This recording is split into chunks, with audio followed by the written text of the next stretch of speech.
Hey everyone! Before we begin today, we want to thank our newest patron, Marin. Welcome to the team. If you want to be awesome like Marin and get access to exclusive content like our notes, our Discord community, and our watch parties for the upcoming Persuasion adaptations, check out our Patreon at patreon.com/pod and prejudice. Speaking of Persuasion adaptations, they are coming to you soon, we promise. Our next episode after this one will be covering an Emma adaptation called Match Me If You Can by Swati Hegde, and after that, we will be covering the 1995 adaptation of Persuasion. And now, we hope you enjoy this week's episode, which is the audio from our live show from March 2024 at the Ripped Bodice.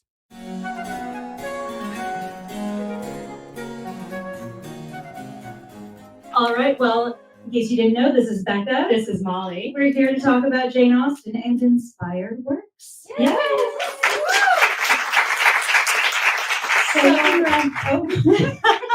It's been like a week since we've recorded together, so we might just like talk over each other and be like, we don't know how to do this. Well, Molly's very afraid we've forgotten how to record a podcast in a week, so you have to bear with her. She's afraid, but I think we're going to get through it together. Yes. So who here has been to a Pod and Prejudice live show before?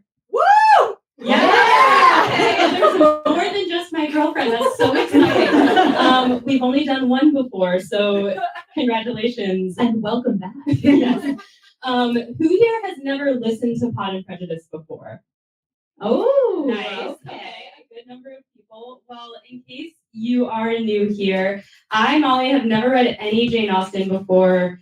Well, now I've read 3, but before doing the podcast, I had never read any. And I, Becca, have been reading Jane Austen novels and watching Jane Austen movies since I was, a little tyke. A wee one. Yes. If you want to hear Molly read through Pride and Prejudice, Sense and Sensibility, and now Emma for the first time, you can listen to seasons 1, 2, and 3 of this podcast, respectively. But that's not what we're doing here at this live show, is it? No, today we're talking about sex. And my mom's best friend is here, so that's fun. Fun story about this. My parents were asking me what I was doing today, and I was like, oh yeah, I have a live show for the pod. Warning, if you guys want to come, it's a little risque. And my dad was like, what are you doing on this stage? My mom is live streaming in. She is watching the stream. Hi. So this is going to be really fun. Yeah, I'm going to pull out my notes so that I don't forget what we're Yes, we're prepared for this, guys. Don't worry. So basically today, we usually cover Jane Austen content. Molly for the first time, me 90% of the time having watched or read the content before. Today, we are doing a little bit of a looser form discussion on Jane Austen, not just on sex, but also Jane Austen and her influence on fan fiction and romance novels through the years. Yes, and what better place to talk about romance novels than the Ripped Bodice in Brooklyn, which is my favorite place to be. I come here like every weekend. So huge thanks to the Ripped Bodice, first of all, for having us. Yes, Catherine, Leah, Dee, everyone on their team. And before we get started, also a big thank you to Fish Market Theater Company for having us as part of their first ever ROM.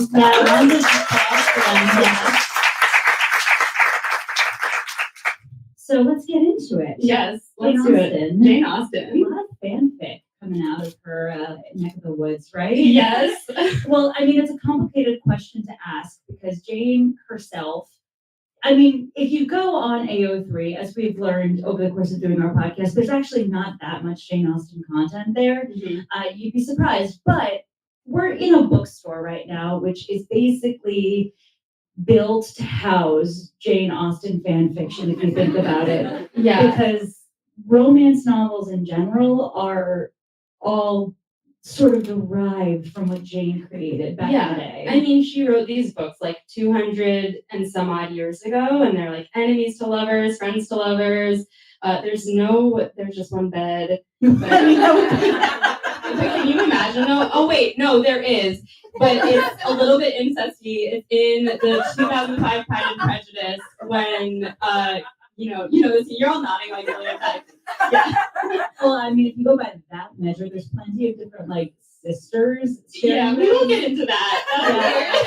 I'm pretty sure that's not the fan fiction people want to hear about. No. I'm thinking talking more along the lines of the fact that who amongst here enjoys a romance novel? Yeah, everyone. Who amongst here enjoys a romance novel that is set in either Regency era or Victorian England? Yeah. There's a whole section over there. Yeah, everyone's nodding along.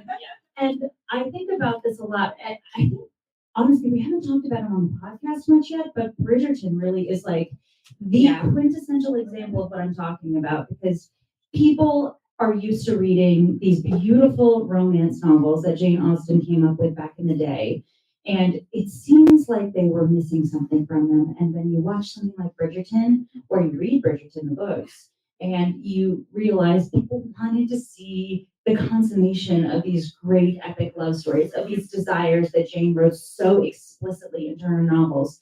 And so romance novels nowadays, you can tie them back to Darcy, you can tie them back to Knightley, you can tie them all back to Miss Elizabeth Bennet, a relatable queen who's not like other girls, is she? Also, in the bathroom here at the Ripped Bodice above the toilet is like a poster of all these different like editions of Pride and Prejudice, which I just thought was fun. Oh wait, I'm wearing my peacock Pride and Prejudice socks. Oh my God, not with you my are? outfit at all, but I was like, I have to You wear have them. to. I mean, usually this is a podcast, so usually no one sees what I'm wearing, but today I was like, because you can see, I will clash with my outfit and wear my Pride and Prejudice socks. But yes, but back to what you were back to talking fan about. fiction. Yeah, Bridgerton, those like gorgeous Taylor Swift like violin, scenes with the sex and everything. It's like that's what we want. Oh, You know the one. yes. I only saw season 1 of Bridgerton, no spoilers. Oh, really? Yeah. Oh, that's the other thing, that if you don't listen to our podcast, I'm spoiler free, so I don't know anything about Persuasion, Northanger Abbey, or Mansfield Park. Yeah. So don't tell me anything. I only know like some about Persuasion because I may or may not be potentially reading that book right now for the first time, but who's to say? Yeah. So yes, but back to like the yearning, because that's really what it all is about. Like it's all about the yearning. That's what the crux of what makes Jane Austen so hot is the yearning. I mean, yeah, I think the what we're trying to get at here with the fact that Jane Austen serves as the basis for these romance novels is the sort of irony of it. Because we can all be frank, everyone talks about Jane Austen novels in very buttoned up, prude ways. People talk about her as being a little bit prim, proper, conservative. We don't actually see her that way. Not at all. We've actually selected a few excerpts, scenes from each book that we've read / movie adaptation, and we're going to share them with you and talk about why these moments are actually so hot. And really quickly, just to return to your point, what was it? You were talking about the yearning? Yeah, the yearning. The desire. I think that is what makes Jane Austen's work sexy. Mm-hmm. That is why we're all obsessed with, and I think we have to bring him up, Colin Firth walking out of a lake. Oh my God, and whoever bid 25,000 pounds and got that shirt, you rule. Can you imagine if that person was just like here tonight? Like, actually, that was me, and here it is. I was like so close to gathering together all of our listeners and like everyone donate $10. We're gonna do it. Honestly, that did occur to both of us. We were like, do we have a GoFundMe though, so we can be the ones to win the Colin Firth? Yeah, and the thing is, 25,000 pounds. They could have gotten so much more for that. Like they gave it away to the first person who asked for it. Like, yeah, just a cool 25K. I don't know. For a shirt. But it's like still wet. That's the thing. Did you see the picture? It like is definitely still wet. What? Well, it's because it's not really wet. It's like fake wet. It's like oh my God. So like what you're saying is that the costumer made the shirt look wet. Yeah. When Colin Firth himself was not actually wet. Right. I think that it was, well, listen, I get in trouble when I try to talk about costuming. We always trip up on the costuming and we mess everything up. We have no skill set in this area. Yeah, which like we're aware of. So but anyway. But the point is not necessarily that it's a wet shirt or that it's a shirt in general. It's a normal white cotton shirt, but we all know what we're talking about It when we touched say Colin Firth's skin. Colin Firth in a shirt. Yeah. Colin Firth in general, also Jennifer Ely. Yes, yes. Her ability to raise one eyebrow in the most beautifully crafted Empire waist dress is something that would invoke desire, and not just Colin Firth, but the general public. Yes. So I think the thing about Jane Austen's work that makes us all yearn for a little bit more consummation is the fact that her work is designed to make you feel the desire and the slow burn that we all still feel like 200 years later.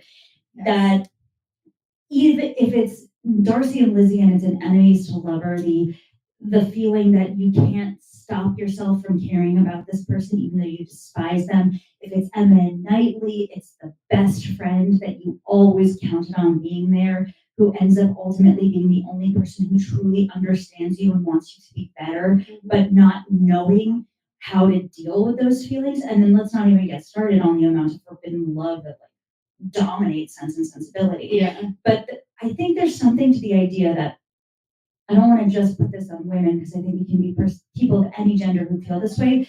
The feeling of the yearning, the feeling of the desire to be with someone who's just out of reach is so potent and dominates so many romance novels generally, to the point where the actual love is the happy ending that you get at the end. Right. I think that is what makes Jane Austen so sexy. And I think that Jane knows that. And that's why we have picked portions of either her works themselves or book or movie or TV adaptations to share with you tonight. And we are going by the 3 books we've read so far on our podcast, which is Pride and Prejudice, Sense and Sensibility, and Emma. And we have each picked out what we think is a quintessential sexy desire moment from each of those pieces of IP. Yeah. So shall we get started? Let's freaking do it. So I'm going to start with Pride and Prejudice. And we're talking about the hand.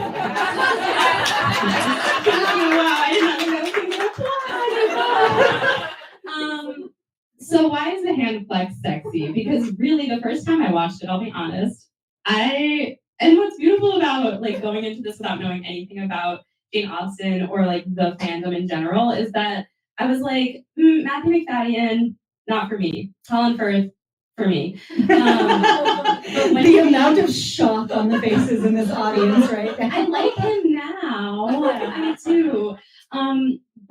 And so the first time that I watched him do the hand flex, I was like, that was weird. I didn't like that. Like, why is he like shaking his hand off after touching her?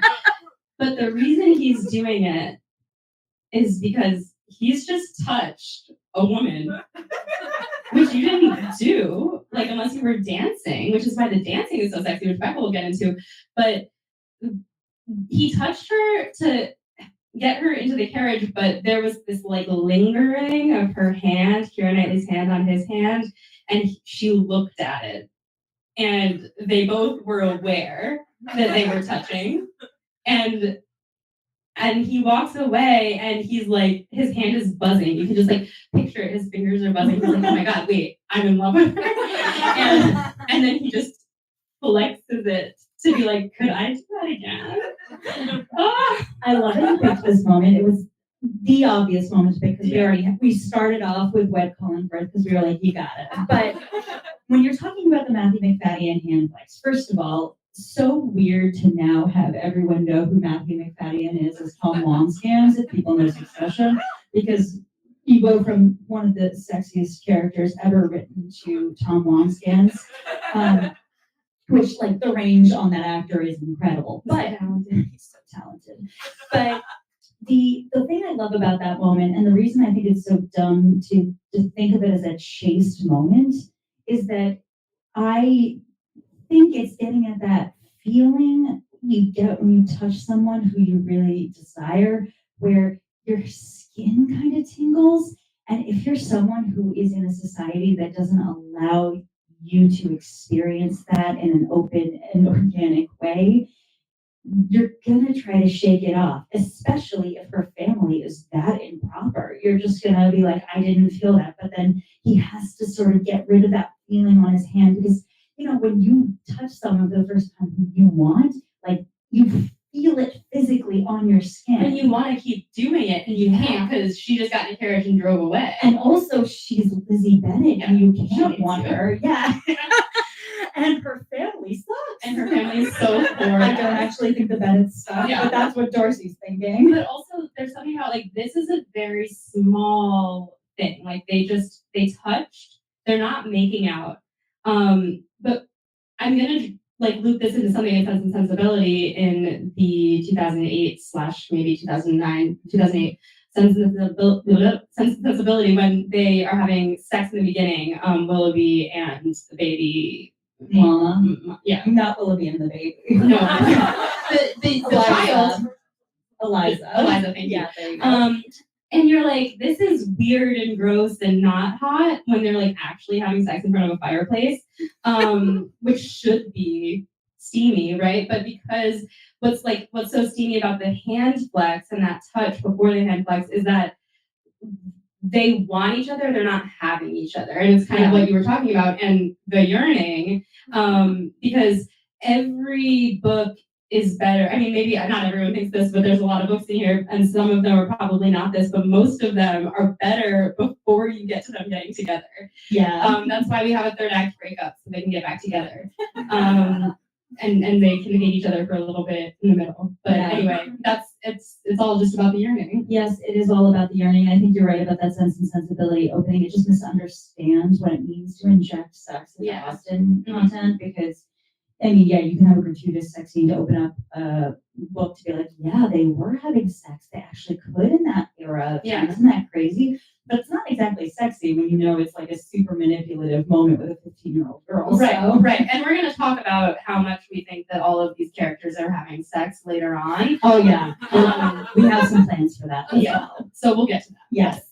So my moment, I think, from Pride and Prejudice is actually from the book itself, and that is the dance between Elizabeth and Darcy at the Netherfield Ball. I can't read the whole thing out loud because it is a long passage, but basically what happens in the scene is that Elizabeth is in a bad mood because her her crush Wickham, is not at the Netherfield Ball because he's avoiding Darcy, and instead she's stuck at this dance with a bunch of guys she doesn't have a crush on. Meanwhile, Mr. Darcy sees Miss Elizabeth Bennet in her best Netherfield Ball getup and decides he must dance with her, aka he must touch her for the first time. And she, completely taken aback, accidentally says yes and is really mad at herself for it. But then they dance together, and the entire time is this witty repartee, except for the fact that Darcy's panicking internally the entire time.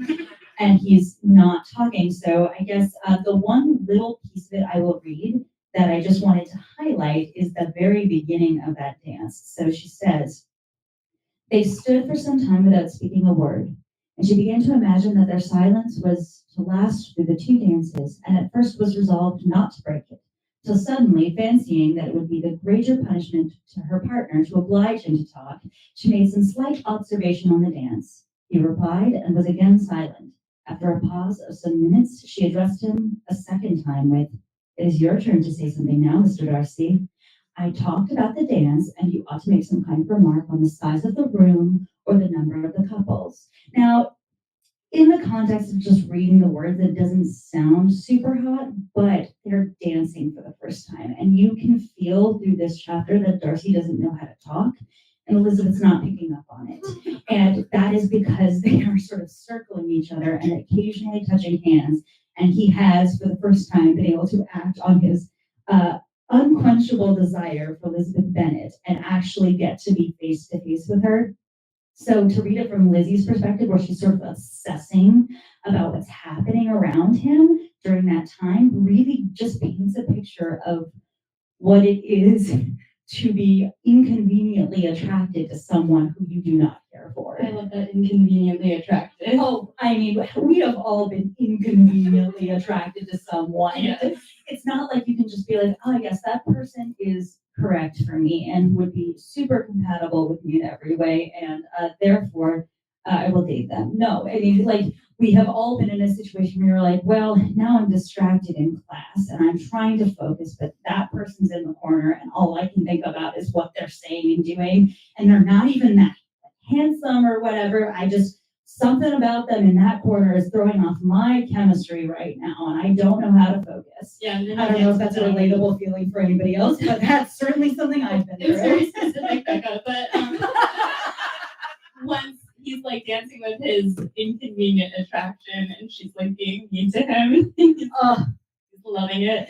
Yeah, it is really hot. Yeah, just another side note. Once again, a great example of Mr. Darcy just embodying Nick Miller from New Girl. I was gonna say, because the first thing that pops into my head is that meme of Nick Miller being like, "Be mean to me again, I might fall in love with you." Stop being mean to me. Or I swear to God, I'm gonna fall in love with you. I love you.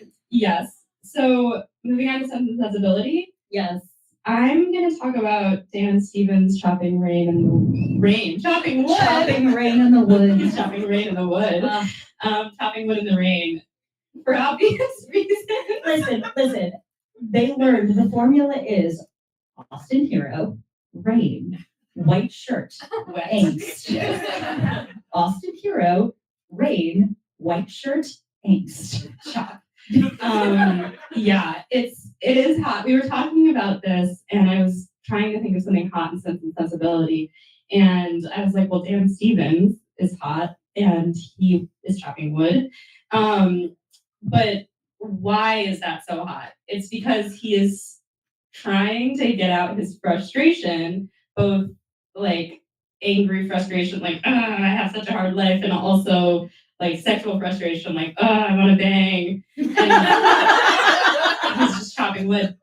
Because at that point, he's Engaged to Lucy, Yeah. could not break it off, and realizing he wants to be engaged to Eleanor, who he really loves and desires, yeah, but he's stuck. yeah, because he's not like, he doesn't love Lucy. Unlike some other people on a sitcom might. I'm so sorry, that was a terrible joke, everyone. But he is stuck with her. He's a good person deep down. Compost. But he's like a little bit garbage, and he's like, I made a mistake, and I want Eleanor. And she is. Does she see him? Yeah, she's like confused by how upset he is, and also how hot he is chopping that wood. So there's not much to say about it except for those blue eyes and the wood, and he's wet. And, blue eyes in the wood and he's wet. What a haiku that is. Thank you.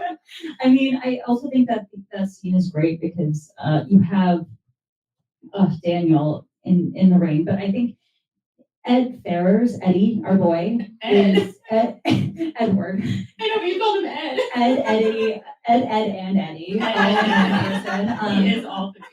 He is a character who certainly was played by his own lust, because Lucy makes his life very complicated because he lusted after her at age 18. So the consequences of his actions are all his actions that he basically fell to sexual desire at a young age and was like, oh shit, that's not actually someone I want to marry. Eleanor Dashwood's hot and competent, amazing. So, that's a good pick. I'm actually going to go for another Sense and Sensibility movie, and if anybody listens to the podcast, no one will be surprised that I'm talking about the Emma Thompson one, because I'm obsessed with that one. Yes. So for me, the sexiest moment in that movie, and it's kind of an emotional one, is Alan Rickman as Colonel Brandon walking in. Oh my gosh! Everyone at the same time collectively gasped, and you know what? I agree. Yes, Alan Rickman, emotionally sexy. Yes. So him coming to John Middleton's house for the first time, meeting the Dashwood sisters and seeing Marianne playing the piano, and that moment he walks in the room and he sees her singing, and he's just taken, and his eyes just kind of lightly bulge, and he's frozen in place. That moment where he understands the energy of who Marianne is as a person and can barely contain the shock, the emotion, the grief that he's feeling for his past lover. That is the type of sort of deep, running to each other in the rain, notebook desire that is so difficult to portray when you are in a buttoned up Regency era society. But Alan Rickman as Colonel Brandon lets it play out over his entire face as Kate Winslet sits at that piano. And I know that a lot of people don't think Marion and Brandon are the hottest couple in the pack, but I disagree a little bit. So I think it's difficult to think of another moment for me that like hits in that same way, that intense longing that immediately hits him is just so powerful that even Eleanor, as she's sitting there, kind of has to do a double take when he walks in and sees how he's looking at her sister. Yeah, and that's kind of why another moment from Sense and Sensibility from that one that I brought up when we were talking about this is him when Marianne is sick, and he is like, "Give me something to do," and she like he goes and gets her family to come. It's just like the immediacy with which he's like, "I will do anything for you." It is emotionally sexy. Yeah, the way he asks Eleanor, she's like, "Oh, you've done enough," and then he interrupts her and he goes, "Give me an occupation or I will go mad." I forgot that that's what he said. Of course, you had it memorized. Of course I have. Who do you think I am? I know. Yeah, I mean, it's great, but I'm glad we got both Eddie and Colonel Brandon Yes. in there.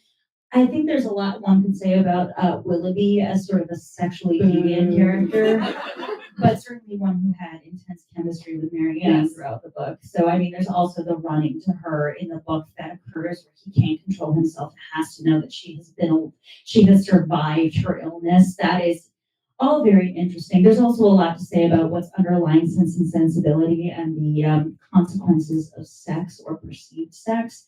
But I do think that if you look at the desire that is portrayed through some of these love interests, you really see the forbidden love and the pain and all come out in a way that is so compelling and drives so much of what I call Austen fanfiction. Yes. You also wanted to bring up the hair. Yes.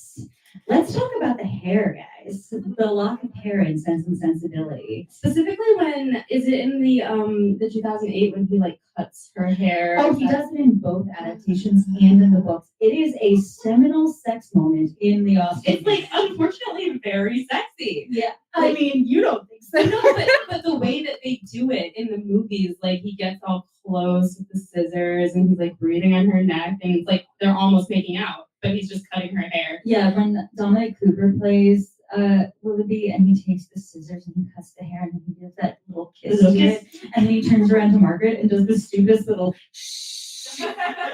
It's so stupid, but it is this moment where the two of them are like heaving, sighing about the closeness in the bottle. Like he is physically touching a piece of her, and it is like one of those big romance movie things, and oftentimes happens in books as well, where a guy like moves a lock of hair over and like gently like caresses your face, or you know, a girl as well, or someone of any gender can do that. But there is something sexy about like the touching of the hair, and I guess it kind of translates a little to the lock of hair. Yeah, but you did just have me thinking this might be a little bit too much of like a metaphor, or like I'm reading too much into it, but like he is touching a part of her, but it's a part of her that one, like she can't feel, and two is dead, right? Like it's dead skin cells that are like granted very beautiful. That Marianne has a gorgeous head of hair. Well, this is the sexy concept everyone came for, the dead skin cells. But like that's why they're not gonna work out. Because he's touching a part of her that isn't actually living. I mean, I don't disagree with that. Yeah. But yeah, I think it goes nicely with Eddie giving that lock of hair to Lucy. And it's interesting because they cut that from the 96 movie. They give her the handkerchief, the Edward Ferrars handkerchief instead. Like, thank God. Which is again about the touch. It was in his hands. He gave He it to blew his you. nose on it. I know. It's like the exchange of bodily fluids and then skin cells. Isn't that what sexy Sex. romance is built on? Yes. Apparently. Should we move on to Emma? Yes, because I am dying to talk about this moment from Emma. So I have an excerpt that I will read for you that I have in a screenshot in a text message. Hang on. Okay. Oh my gosh, I'm so excited. So this is obviously going to be Mr. Knightley and Emma prior to falling in love and getting together. Well, not prior to falling in love, just prior to getting together. Prior to getting prior to getting together, and not prior to him falling in love, but prior to her falling in love. Or maybe the moment she falls in love, who knows? He took her hand. Whether she had not herself made the first motion, she could not say. She might perhaps have rather offered it, but he took her hand, pressed it, and certainly was on the point of carrying it to his lips, when from some fancy or other, he suddenly let it go. I know, right? Yeah. I know. I mean, listen, that the context of that is that this is right before he's about to go to London for the first, after she like has the box Gill moment where she ruins everything. And he finds out she went to go see Miss Bates. Yeah, she apologized. In the book, she apologized, or sort of apologized. Goes to see Miss Bates to make it right. Makes it right somehow, and she comes back and he's leaving, and her father is like, "Oh, Emma just went to go see Miss Bates," and he grabs her hand and he almost kisses it, and then he's like, "Ugh, that's not brotherly. Take it back," and then he runs away. And it's just so hot. And each adaptation that we've watched so far, and we are almost done. I promise we are so yeah, we are so close to finishing up Emma. It's adapted into so many different movies. We have like there's 3 more episodes, something like that. But anyway, in almost every one they do it slightly differently. Like one, he brings it to his lips and like literally almost kisses it. Another one, he just like kind of like squeezes her hand down there, and it's like, okay, he was gonna take it, but he didn't, and it's sort of there. But there's just something about that in the book, the way that he presses it. So I'm imagining that he like Brings it up like a he little takes bit. it in both hands because he has to press, so he has to put something in. No, yeah, practice it. And she's like, it's because it's such a thing that they do back then, but they don't do it like that. So it's just such a hot moment. I love Knightley. I think he's my favorite Austen hero. I mean, he's so hot. Who among us doesn't love Mr. Knightley? Like, just, God, dreamboat behavior It's so from good. start to finish. I also think that that moment really just captures the fact that they have had this intimacy for so long, and only now is it weird. Yeah, because it's like when you're kids, which we won't talk about the fact that they weren't kids. Let's talk about it. But like you can be like very intimate with people who you might later develop feelings for, and then you might suddenly become aware, like, wait a minute, we're sleeping in the same bed, but I want to kiss you. When you want to fuck. Yeah. Sorry, we swear on this podcast. Yeah. You are every like different moment you are with someone, you're gonna overthink what your hands are doing, what your bodies are doing in relation to each other. When you don't, it doesn't matter as much. Right. Yeah. So that's such a good moment. Oh, so good. So Desire. Speaking of Desire, we're obviously sticking in Emma and Knightley territory here, but we're going to go to film adaptation. We're going to go specifically to that 2020 Emma adaptation starring Miss Anya Taylor-Joy. And we can't not talk about dancing again. Everyone's nodding in the audience. Very specifically, it's the combo move of when they finish their dance and Knightley puts his hand on her waist and it just closes up on them. And then when she leaves and he's so driven by his desire for her that he just sprints runs after her. Oh my God. And then it culminates in him after Frank Churchill has come by with the put upon Harriet, running into an empty room in the house and lying down on the floor with his like Tearing necktie his clothes off. Yeah. and just covering his face to cool down, because that is a level of not being able to handle your shit that is both relatable and sexy. Yes, the soundtrack of the movie, that song is called Knightley is Destroyed. And it's true. You can look it up on Spotify. But oh my God, yeah, that's such a good pick. Just because, like, one, the touching of the back during the dance. Because also during the dance, is it in that one where they almost get into because they're like staring into each other's eyes in the middle of the dance? Yeah. It's like they're not following the steps, and there are very specific steps that you need to follow. And then he touches her back, and you're like, that's not part of the dance. Yeah, and I mean the Emma Knightley dance happens 1,000 different ways across different adaptations. Except in 1996 Kate Beckinsale Emma. In which Well, it they're does not too happen. busy pointing out how much older he is than her for that adaptation for them to put in a dance scene that's Father. extra sexy. So sorry. I held you in my arms when you were 3 weeks old. Yeah, bless you, Mark Strong, but not so strong on your performance.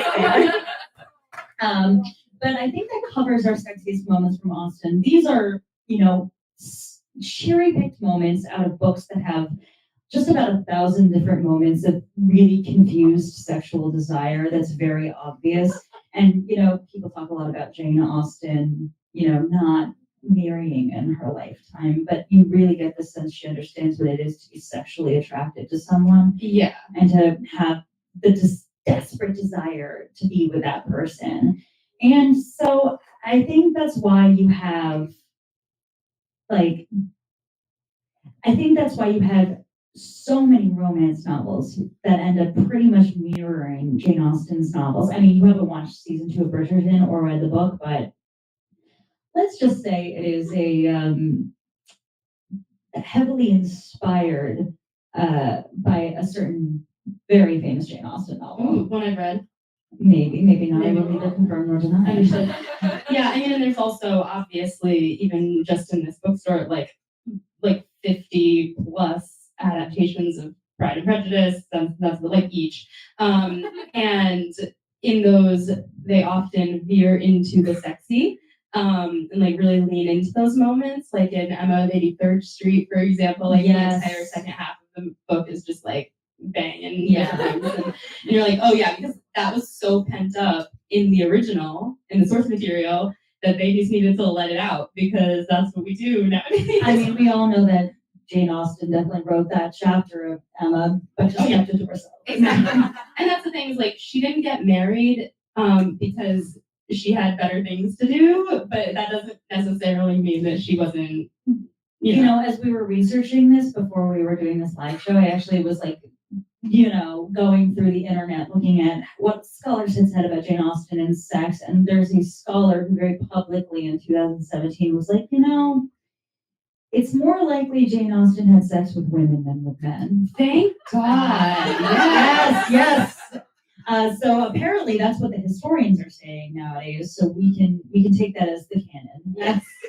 I love that. Yes. So should we play some of our little games? Yes. We have prepared some fun games for you guys. Not too much audience participation, we promise, but I think they're going to be fun moments for us to discuss together, all related to Jane Austen, sex, and adaptations and fan fiction. Yeah. So first we wanted to talk about some of our dream pairings. Like if we were on AO3, what would we be like?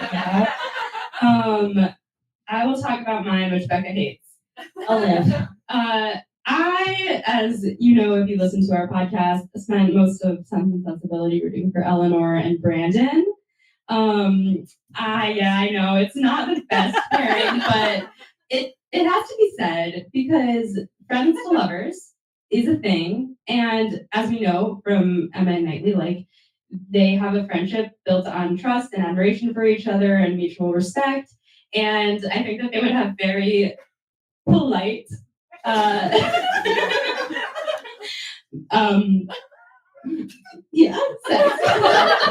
Nothing's sexier than polite sex. Listen, but like in a way that like they're aware what they're doing, like so they might just play into it. I really think you're really arguing against your own point. Yeah. Listen, what I'm saying is friends to lovers. They're the friends to lovers that I think we missed out on. Yeah, I'm going to counterpoint this one pretty hard. No, here's the thing. Sense and Sensibility is a book about forbidden desire. It is a book about not being able to have what you want. And if Colonel Brandon and Eleanor wanted each other, the book would not make, there would be no book. Well, there it would be no a different book. Like, it would be a book about them finding each other and Marianne finding herself, and she wouldn't end up with Willoughby, but she wouldn't end up with anyone. There would be no finding each other with this book, though, because they are the obvious match everyone points to the entire book, and neither of them wants fell it. for it. I know. Because I think it would be romantic. to be convenient for each other. Well, they like each other too. Yeah. What's wrong with convenience?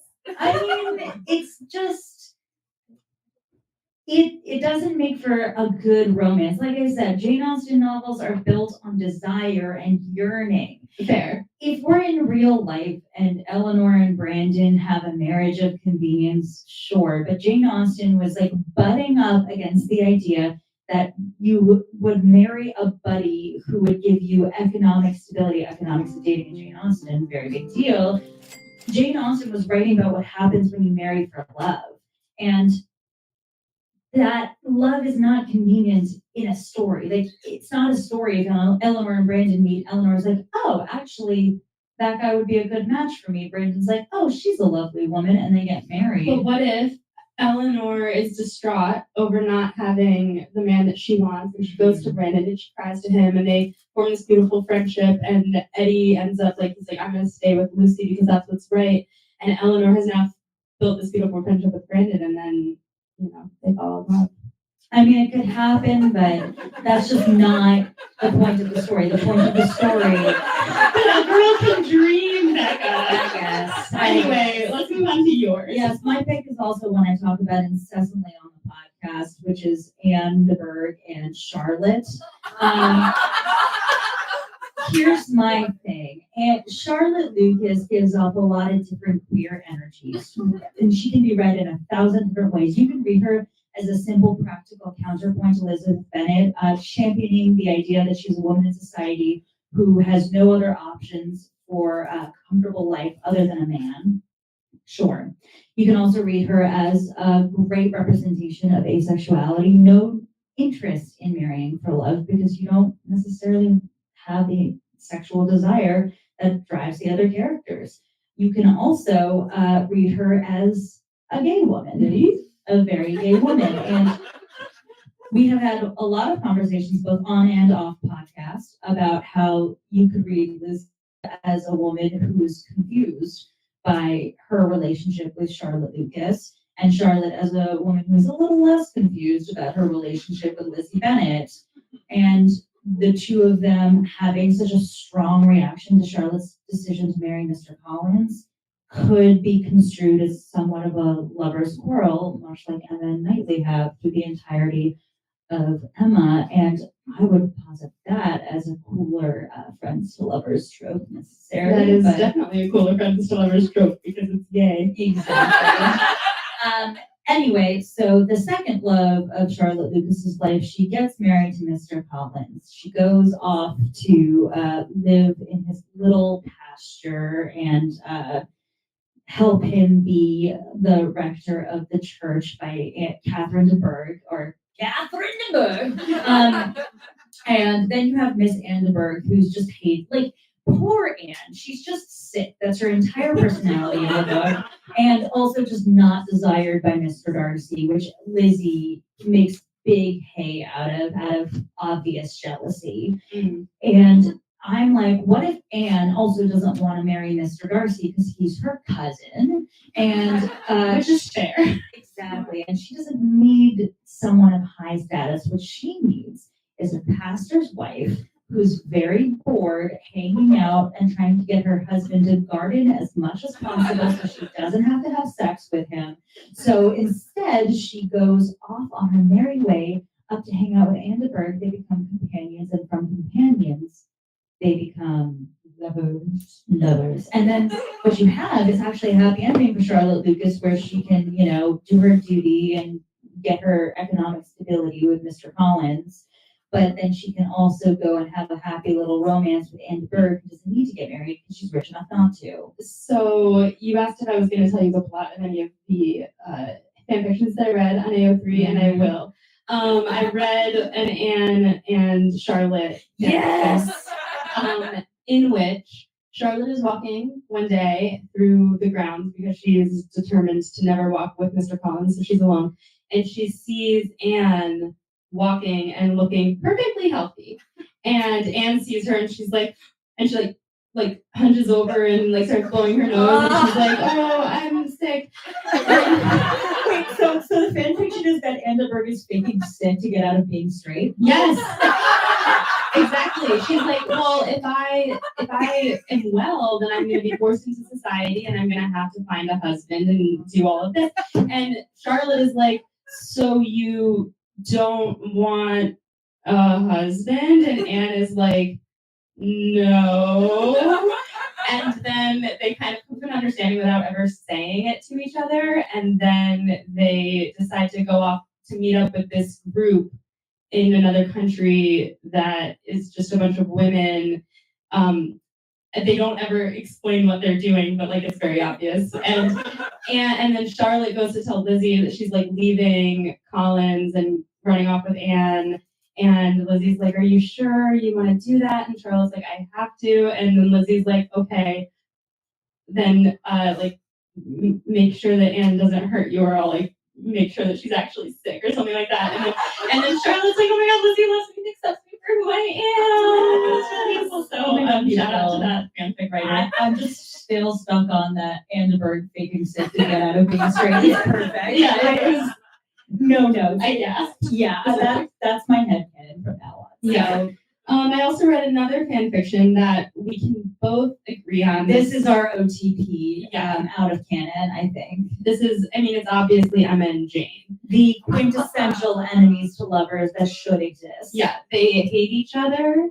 They're rivals, but they're kind of on the same level mentally. Also, they're both hot, and So hot. Emma's just like obsessed with Jane in the way that Lizzie's obsessed with Darcy, and it's just like written into the text. It's like, it's not my fault you're like in love with me or something. Like, that's what it is. Like, she's like, yeah, I have a big lesbian crush on you. And she jumps into the sea of people. Yeah, that's, except the fact that Janice is inexplicably straight and Mean Girls doesn't really make sense. But I haven't seen the new one yet, but I don't know if she's gay in that. I think she is. I also haven't seen the new one No yet. spoilers. Yeah, no spoilers here, but I hope she is. It's Renee Rapp. Yeah. So. Yeah, well, Renee Rapp is Regina, and I think that they made, well, I don't know. I'm not going to speculate because that movie's been out for months. We meant to see it so many times and then just didn't. So instead, we're here talking to you guys about Jane Austen. Yeah. So in this fanfiction, they're like at school together, and all the fanfiction that I read was that Harriet found a book that had a poem in it, like a dirty poem that was written about someone that Jane like grew up with. And Emma takes it and she's like, I don't hate Jane after all. And she like runs to her and she finds her in the library and she's like, did you write this about me? And Jane was like, And then they fuck? Yeah. And I read that at work. Thank God. That is exactly what we need in this day and age. Perfect. Yeah, it's so good. If I were going to put the fan fiction out of Emma and Jane in like the actual world of Austen, obviously putting aside the sexual repression that would have to happen, I think I would have Emma realize she was in love with Jane after Box Hill when Jane doesn't want to talk to her anymore, and it would be Jane would be jealous of Frank instead of Emma. As her forbidden long lost love. Yeah. And when she says, oh wait, this happens before, but when Jane is like, I need to go, I'm exhausted, Emma can be like, don't go. Oh, and they can hold each other amongst the strawberries. I love it. Yeah. Yes. All right. So this is basically what we do with our spare time, but we want to share it with you guys right now. So as our first little foray into game playing with the audience, if you guys are down, we want you guys to pitch us a couple and we will pitch you a romantic fan fiction. And this cannot be a canon Jane Austen couple. You have to give us two characters. They can be from different books. They can be from different books, and we have to write a fan fiction about them up here or pitch one at least. Yeah, it'll be the Spark Notes because we don't have that much time. Exactly, and also we're not that talented. Yeah. So does anyone have two people that they would like us to write a quick fanfic? Ooh, yes. Elizabeth and Caroline. Yes. Okay, so for people on our live stream who might not have heard that, Elizabeth and Caroline Bailey was the ass. I love this because there's nothing more fun than a story where two women are fighting over a man and they end up with each other instead. That is perfect.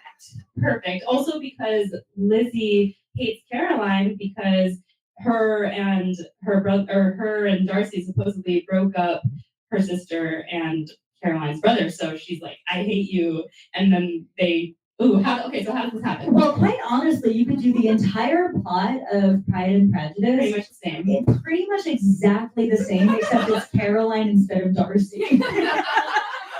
Yeah, no, you're right, because she's also exactly the same as Darcy. She's also responsible for Jane and Bingley breaking up, so she also ruined the happiness of a most beloved sister. She also thinks that Lizzie's family is ridiculous. She's also rich. So if Caroline, the only difference is that Caroline is actually kind of awful. So I think they would have to, if I were to write this, it would be exactly like Pride and Prejudice up until Proposal Get In, when Darcy has the proposal disaster. Caroline would proposal get in. They would scream at each other, "You're the last man on earth that could ever be prevailed upon to marry." So there'd be one person. person. Yeah. Like, oh my god, are you kidding me? And then they would have sex. And Yeah. then there would be hate sex that would happen. Ooh, they would take a turn about the room. That turnabout the room definitely takes on a different energy. Oh my god, I love because, it. oh yes, she has the book and she's like throws the book away. Yeah. And she's like, will you take a turn about the room with me? And then they touch arms. And that's where you get the hand flex moment. Yes. Oh, this works too well. Yeah. To lock Caroline in. I'm obsessed with that. Except I'm going to insist that's where the story really starts to deviate, and then Lizzie and Caroline are just forced to lie to everyone in their lives about the fact that they can't stay away from each other because they're too attracted to each other, but they also despise each other. Yeah, they have to continue the route of being enemies for the rest of their lives because otherwise, they can't actually just get together. Yeah, we're in the Regency era, so we would have to probably bring it into the modern era if we want them to end up together. Well, I think what the move would be Lizzie could still take advantage of Mr. Darcy and get his riches and marry him. She could still attract him.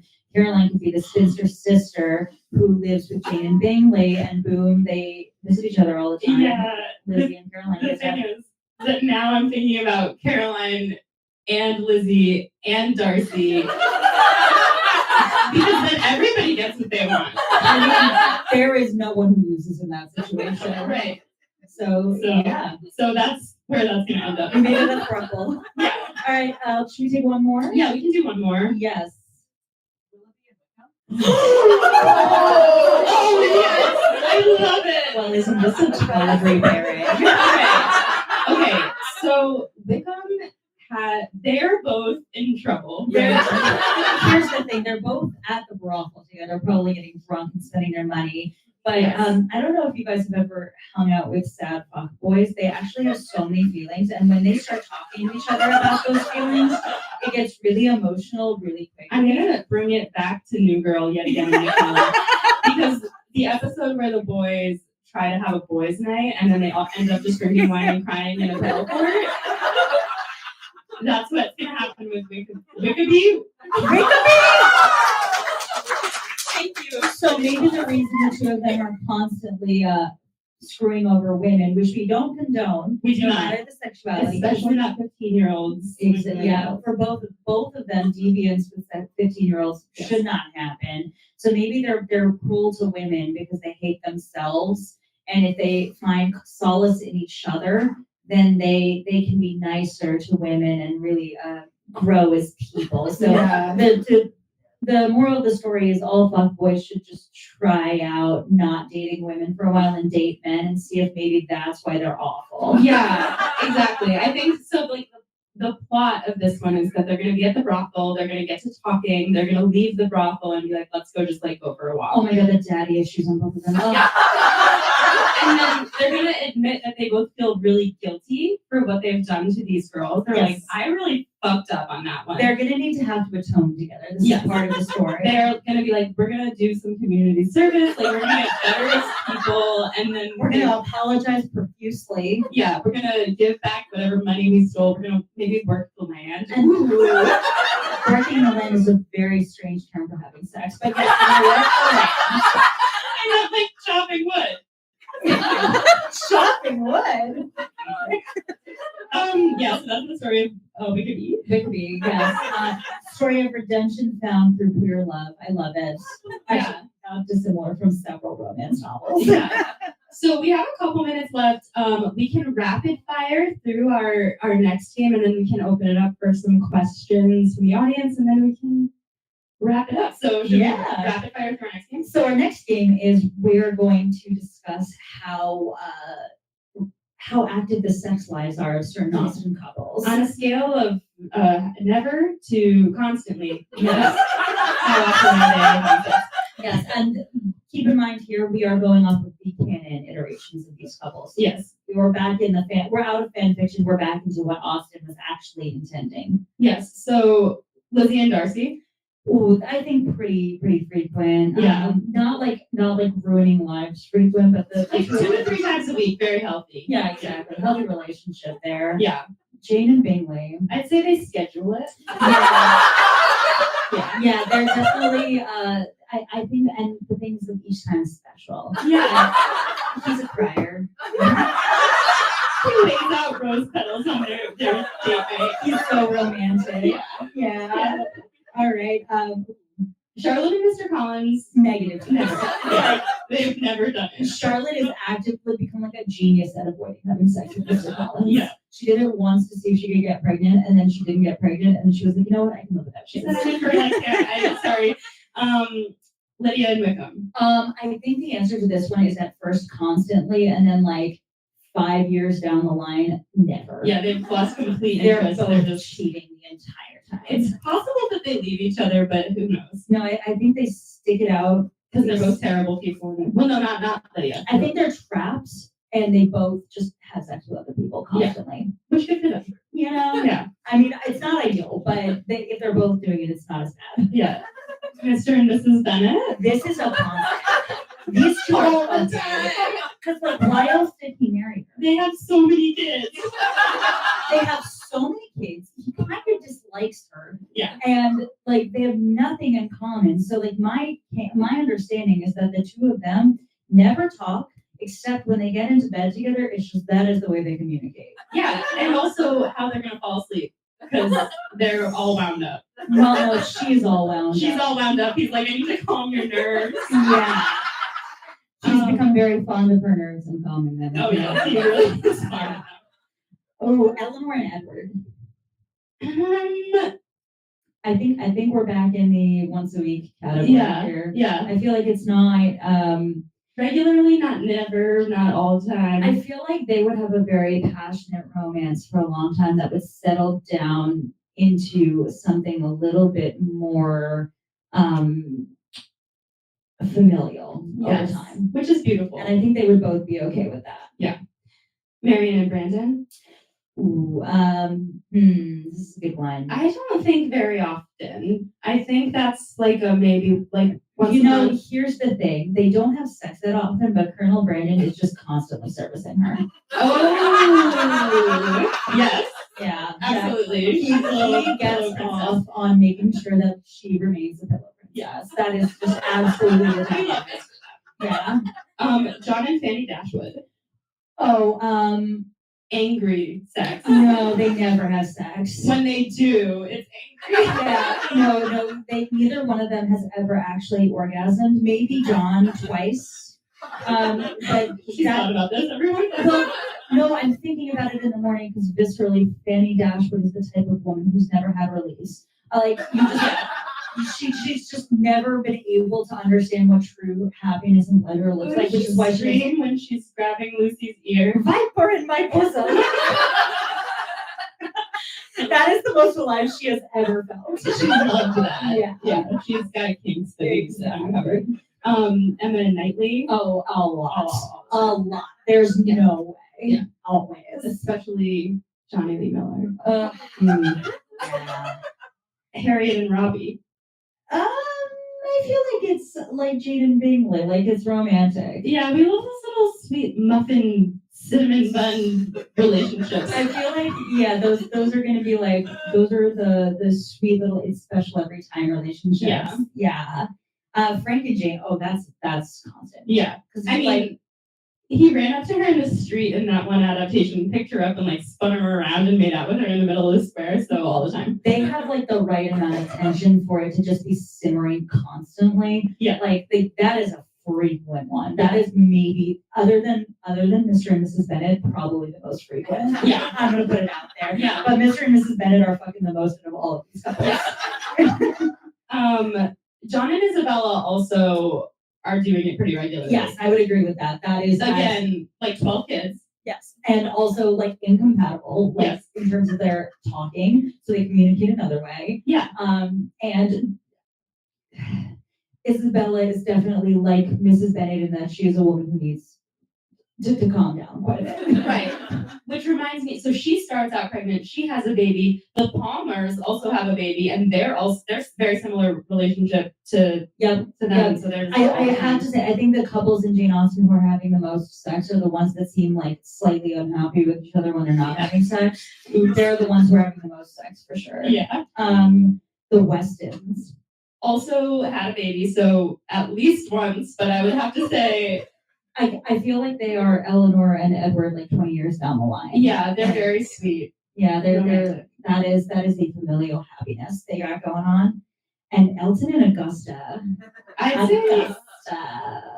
think that they do like once a quarter, right? Like that is very scheduled. yes, like she's like, get off me. And he's like, please, my queen. And she's like, not right now. Yes, that's exactly it. And she is instructing him the entire fucking time. Yes, Like she knows there what she is wants. no escape, no release. But she'll get off and he'll be like, okay. Yeah. He's like, did I do okay? And she'll be like, No. 6.5 out of 10. Yeah. That'll do. I'll see you in 3 months. Exactly. Yeah. Unless I get pregnant, in which case it's a year from now. Yeah. Until that baby is 15, we're not doing that. Exactly. So I feel like, and then I think like the question is whether or not Elton finds other forms of taking care of himself, which I think he might. But the question is, I don't think he's cheating on her. I think he's discovered this bookshop. Yes. Yeah. Good for him. Yeah. Yeah. All right. Those are the couples we had. We'll give do you want to give the audience a chance to ask about one more couple that we haven't mentioned, if there is one? Did we forget anybody? Yeah. Ooh, I think Were we we may have, thorough? though. I think we were pretty thorough. We were thorough, I had guys. forgotten about the Palmers, but I added them back in. Yes, you did. Yeah. You know what? Then that's that. That's that. So we'll open it up if anybody has any questions. We've got a couple minutes. Yeah. So. Yeah. I thought of a couple. Oh yes, We'll let's give hear it it. Let's to hear it. Mr. and Mrs. Hurst. Oh, never. Sadly, She's super thirsty for and it. he's asleep. And he falls asleep. Yeah. He Yeah. doesn't really make it through the party to like get the after party. Yeah, and the sad thing is he definitely talks big game and just never delivers. Yeah. Poor Mrs. Hurst. Poor Mrs. Hurst, who in the 1995 is played by the same person who plays Mrs. Elton in the 1996. We love overlap. And she has that bizarre ass. Yes, which accent. is from like Cornwall or something. Oh, it's a Cornish accent. Okay. Yeah. Okay, I didn't know any of that. Yeah, We're someone so told us because we didn't know. Well, we asked. We So did. this is why we have the best listeners. Yes, you guys rock. All right. Does We anyone have any questions? Yes, hello. I'm curious, what are your thoughts on different fandoms on AO3 that do like Regency and Jane Austen AUs? Ooh. Honestly, I think it's so fun because I think the thing about Jane Austen, we've kind of touched on this so much tonight, is that she is the creator of archetypes. Yes. And archetypes that we still as an audience love nowadays, and romantic dynamics that still play out in real life. That's why they're so universal and timeless. But I don't think it's crazy or wrong to want to go into the different universes and apply these archetypes, these tropes, these stories to different time periods. And I think they actually adapt really well. And we didn't talk much about this, but I mean, you look at things like the Lizzie Bennet Diaries or Clueless, these stories translate into any era you want them to with ease because they fit our lives as like human beings experiencing love so well. Yeah. Also, I forgot to mention that in doing research for the show, I discovered a website called dwiggy.com, which stands for Derbyshire Writers Guild. and it is exclusively Jane Austen fan fiction.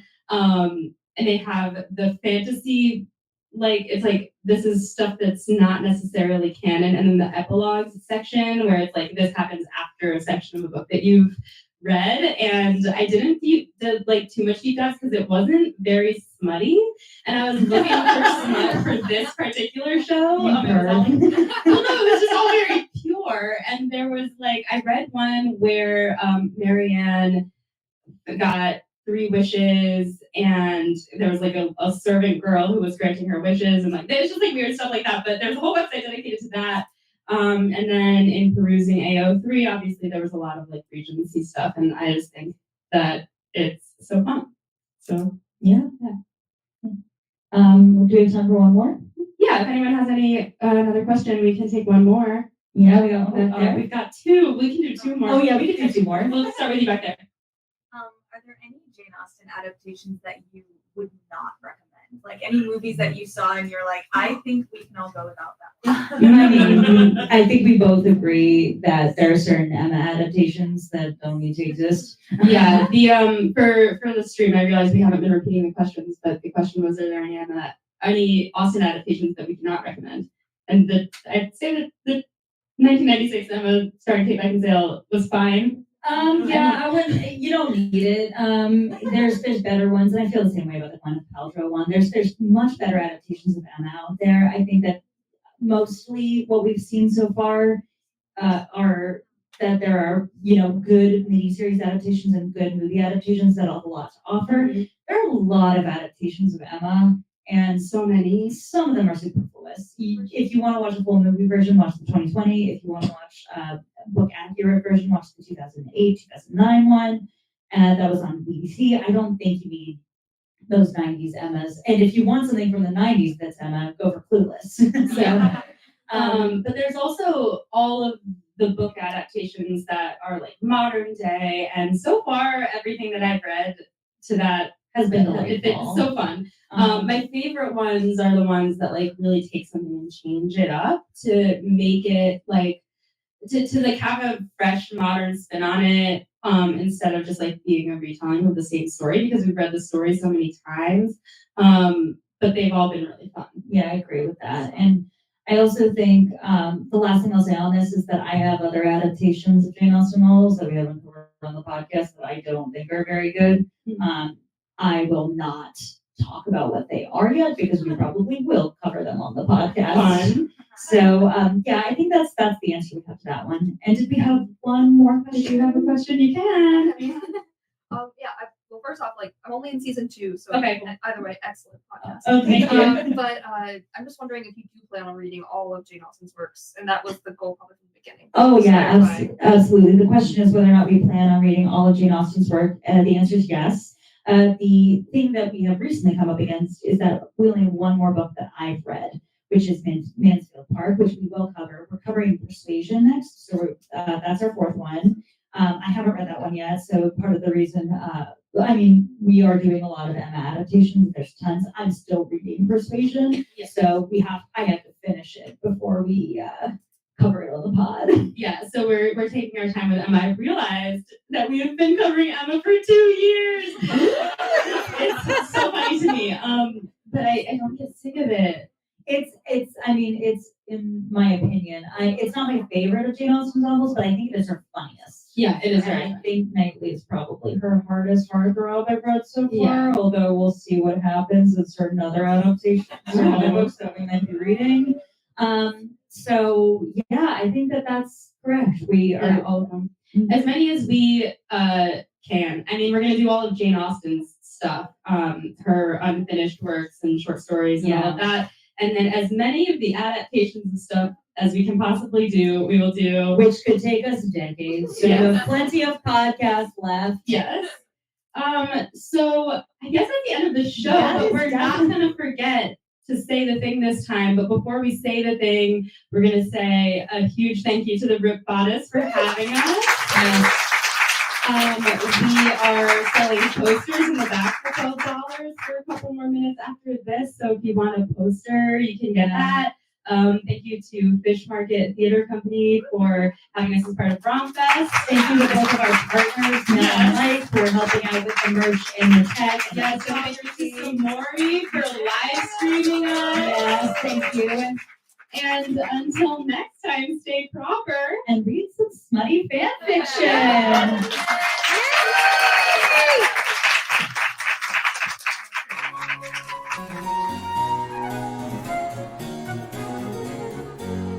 Pod and Prejudice is edited by Molly Burdick and audio produced by Graham Cook. Our show art is designed by Torrance Brown. Our show is transcribed by SpeechDocs Podcast Transcription. For transcripts and to learn more about our team, check out our website at podandprejudice.com. To keep up with the show, you can follow us on Twitter, Instagram, and Facebook at Pod and Prejudice. If you love what you hear, check out our Patreon at patreon.com/podandprejudice to see how you can support us, or just drop us a rating and a review wherever you listen to podcasts. Thanks for listening.